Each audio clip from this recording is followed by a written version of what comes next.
Bangladesh supreme কোর্টের তথ্য মতে বর্তমানে অধস্তন আদালতে মোট বিদ্যমান মামলার সংখ্যা 38,37,329টি, যেখানে বিচারপতি মামলার সংখ্যা প্রায় 2000।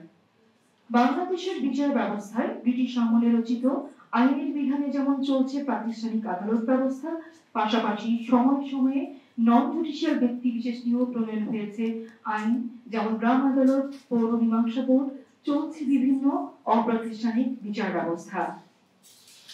বাংলাদেশের প্রাতিষ্ঠানিক দেওয়ানি বিচার ব্যবস্থায় 2003 সালে দেওয়ানি কার্যবিধি আইন সংশোধনের মাধ্যমে এডিআরের আনুষ্ঠানিক প্রবর্তন ঘটে। বিকল্প বিরোধ নিষ্পত্তি পদ্ধতির মধ্যস্থতা ব্যবস্থা সংযোজনের মাধ্যমে বাংলাদেশ তার প্রচলিত বিচার ব্যবস্থায় ফর্মাল জাস্টিস সিস্টেমের পাশাপাশি ইনফর্মাল জাস্টিস সিস্টেমকে আইনি কাঠামো প্রদান করে। পরবর্তীতে 2012 সালে পুনরায় সিপিসি সংশোধন করে 18A ধারায় মেডিয়েশন ব্যবস্থাকে বাধ্যতামূলক করা হয়।